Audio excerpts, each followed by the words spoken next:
Hi, beautiful. We're reading in the text, chapter 19, the attainment of peace. And we are in section 4, paragraph 8.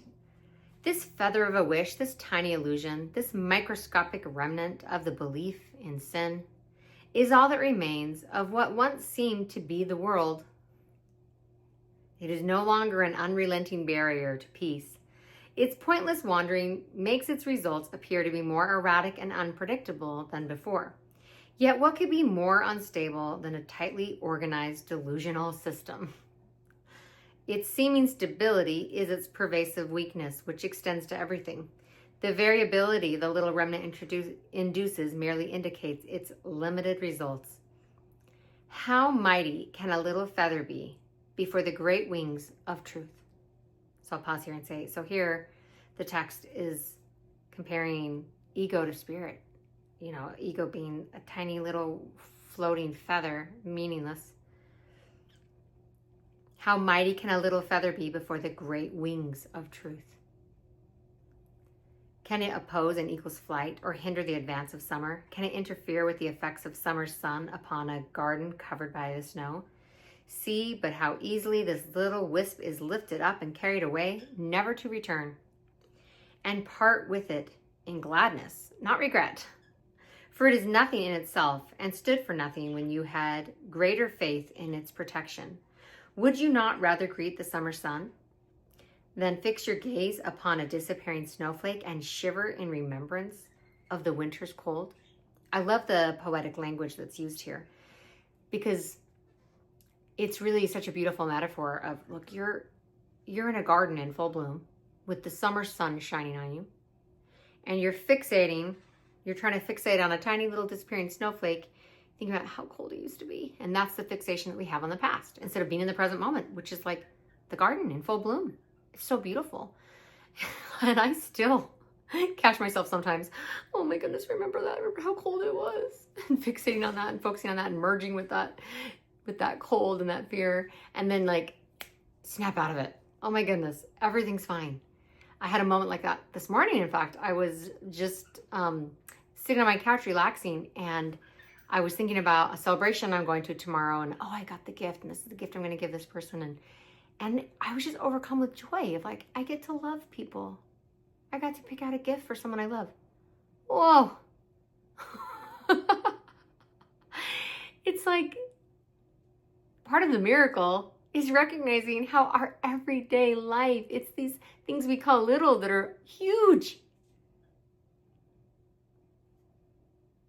We are surrounded by miracles every day. The song of a bird, the warmth of sun on our skin. And yet the human psyche, when we are hostage to ego, can get so fixated on events from the past that we're not here. I've heard it referred to in different faith traditions as the ghost lands. The ghost lands are when you live in regret in the past or the anxiety of trying to future forecast. Future forecasting creates anxiety, and focusing on tragedies of the past creates depression. And the only place where true joy exists is right here, right now.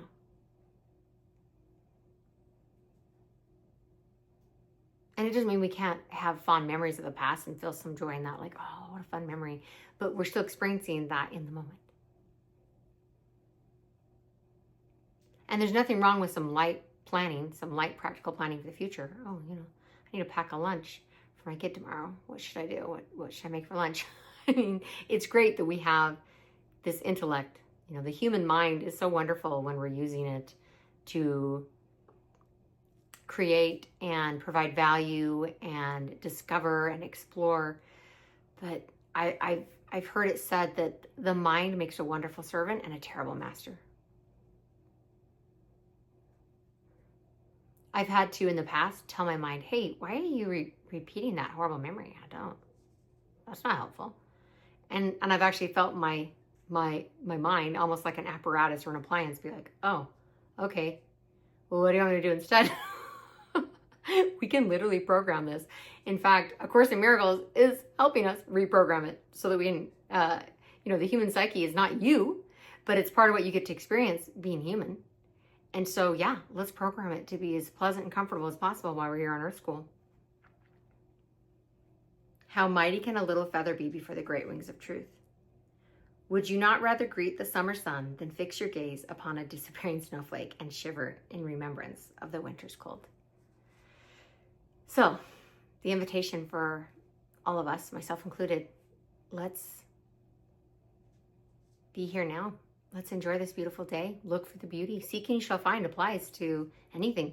If we're looking for confirmation bias that our life is terrible, we'll find it. If we're looking for confirmation bias that your life is beautiful, you'll find it. I promise. So let's set an intention today to be in the present moment, looking for the beauty that's right in front of us in the garden in full bloom, instead of looking for evidence that something's wrong or that things aren't enough or that people aren't enough.